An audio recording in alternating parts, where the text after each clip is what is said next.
ఈరోజు మన చందమామ కథల్లో పాడే పిశాచం ఆడే పిశాచం అనే కథ విందాం. కథ వినే ముందు నాదొక చిన్న రిక్వెస్ట్.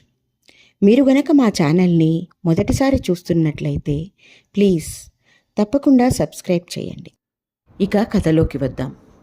చిదంబరానికి కంట్లో పూలు వేసి చూపు పోయింది. నిత్యానందానికి పుట్టెడు చెముడు. ఇద్దరూ పెళ్ళిళ్ళు చేసుకుని యాచక వృత్తిలోనే పిల్లలను పోషిస్తున్నారు. వాళ్ళ ఊరుకు 10 కోసుల దూరంలో రంగనాయకుల గుడి ఉన్నది. అక్కడ ప్రతి సంవత్సరం పెద్ద ఎత్తున స్వామివారి ఉత్సవాలు జరుగుతాయి. కొండకు తమ ఊరికి మధ్య ఉన్న చిట్టడివి దాటి చిదంబరం నిత్యానందం ఆ కొండ మీద 4 రోజుల పాటు ఉంటారు.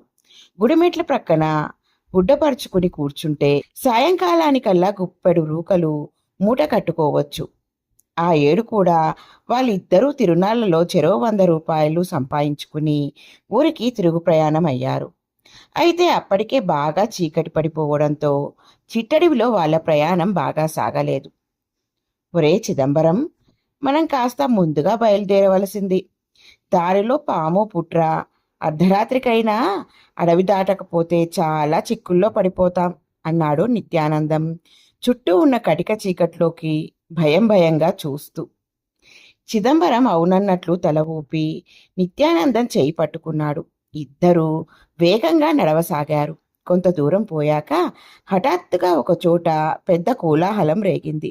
చిదంబరం నిత్యానందం చేతిని మరింత గట్టిగా ఒడిసి పట్టుకుని ఏమిటా గొడవ అని అడిగాడు. ఆసరికే నిత్యానందం ఆ కోలాహలానికి కారణమైన పిశాచాలను చూసి నిలువునా వణికిపోసాగాడు. ఒక మగపిశాచి గొంతెత్తి భీకరంగా పాడుతుంటే ఒక ఆడపిశాచి దానికి తగ్గట్లు అడుగులు వేస్తూ అడవి అదిరిపోయేలా నాట్యం చేస్తున్నది. నిత్యానందం చెప్పగా సంగతి తెలుసుకున్న చిదంబరం తాను వణికిపోతూ, పొగడ్తకు పొంగిపోని ప్రాణి ఎక్కడుంటుంది, పిశాచాలే అవుగాక అన్నాడు. తర్వాత అతడు గట్టిగా చప్పట్లు చరిచి అద్భుతమైన పాట, కొబ్బరి నీళ్లలో కలకండ కలిపి తాగినట్లుగా ఉన్నది అన్నాడు. ఆ పొగడ్తకు మగపిశాచి పొంగిపోయింది. నిత్యానందం తాను చప్పట్లు చరిచి అమోఘమైన నాట్యం, నెమలికైనా నేర్వడం అసాధ్యం అనిపించేలా ఉన్నది అన్నాడు. ఆడపిశాచికి ఆ పొగడ్త ఆనందాన్ని కలిగించింది. అయితే తన పాటను నిత్యానందం మెచ్చుకోనందుకు కోపగించుకున్నది మగపిశాచం. తన ఆటను చిదంబరం పొగడనందుకు ఆడపిశాచం బుడుక్కున్నది.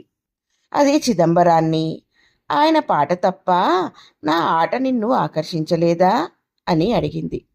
నీ ఆట చూసి ఆనందించే అదృష్టం లేని గుడ్డివాణ్ణి, ఈ క్షణానే చచ్చిపోవాలనుకుంటున్నాను అన్నాడు చిదంబరం. మగపిశాచం నిత్యానందాన్ని, ఆవిడగారి ఆట తప్ప నా పాట నీకు ఆనందం కలిగించలేదా అని అడిగింది. చెవిటివాడైన నిత్యానందానికి మగపిశాచి అడిగిందేమిటో అర్థం కాలేదు. చిదంబరం కల్పించుకుని, ఈ చెవిటి మాలోకానికి పాట పసందుగా ఉన్నది లేనిది ఎలా తెలుస్తుంది అన్నాడు. ఆ జవాబులతో పిశాచాలకు వాళ్ళలో ఒకడు గుడ్డివాడని, రెండవవాడు చెవిటివాడని తెలిసిపోయింది. ఆడపిశాచి చిదంబరం కళ్ళల్లోకి చల్లటి మంచులాంటి గాలిని ఊదింది.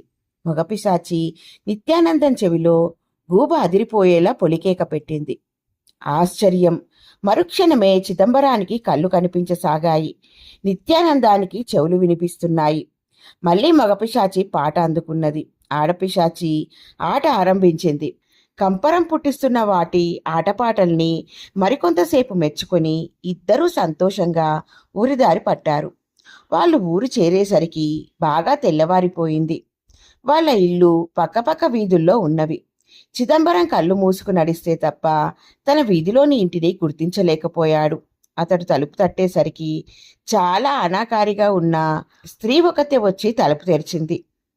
చిదంబరం ఆమెకేసి ఏవగింపుగా చూస్తూ, చింతామణి అనే ఆవిడ ఇల్లెక్కడా అని అడిగాడు. చింతామణి అతని భార్య పేరు. తలుపు తెరిచింది ఆవిడే.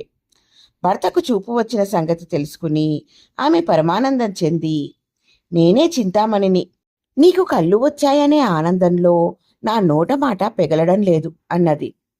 ఆ అనాకారి స్త్రీ తన భార్య అని నమ్మలేకపోయాడు చిదంబరం. అయితే కంఠస్వరాన్ని బట్టి ఆమె తన భార్య అని తెలుసుకున్నాడు. ఇంతకాలంగా ఈ వికారి మనిషితో తాను కాపురం చేసినందుకు అతడికి కంపరం పుట్టుకొచ్చింది. కానీ భార్య ఈ శుభవార్త ఇరుగు పొరుగులకు చెప్పేందుకు పరుగు తీసింది. ఇక నిత్యానందం తన ఇల్లు చేరి 1-2 సార్లు తలుపు తట్టాక వస్తున్నా వస్తున్నా అన్న కరుకైన మగకంఠ స్వరం లాంటిది వినిపించింది. ఏదో మగకంఠం వినబడుతున్నది, ఎవరు వచ్చారు అని అడిగాడు నిత్యానందం భార్యను. భర్తకు చెవుడుపోయి మాట వినబడుతున్నందుకు పొంగిపోయిన కాంతం, దేవుడి దయ వల్ల నీకు చెవులు వినిపిస్తున్నాయన్నమాట, నా గొంతు తీరే అంతా అన్నది.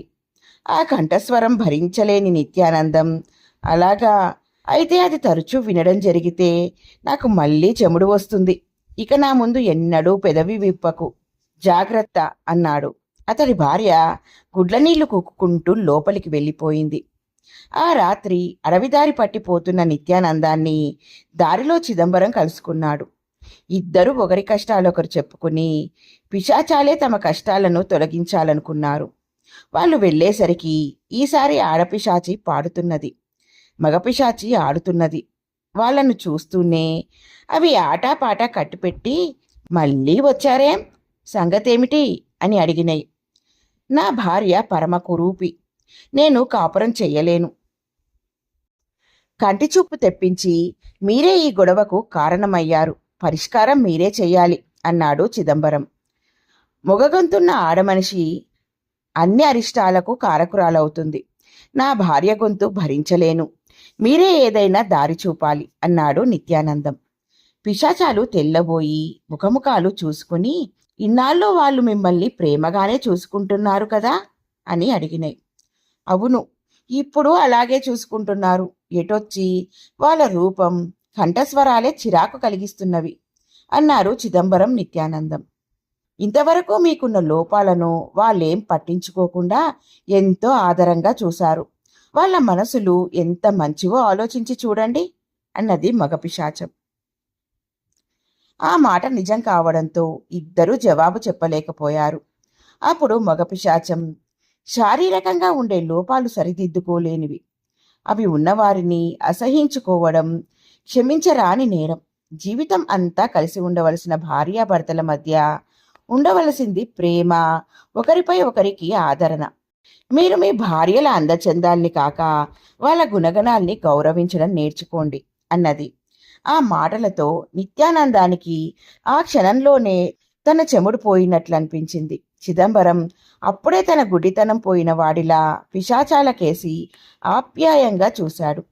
ఇద్దరు పిశాచాలకు వంగి నమస్కరించి, మాకు సరి అయిన బుద్ధి చెప్పినందుకు బతికున్నంత వరకు మీకు కృతజ్ఞులం అని అప్పటికప్పుడే ఇంటిదారి పట్టారు.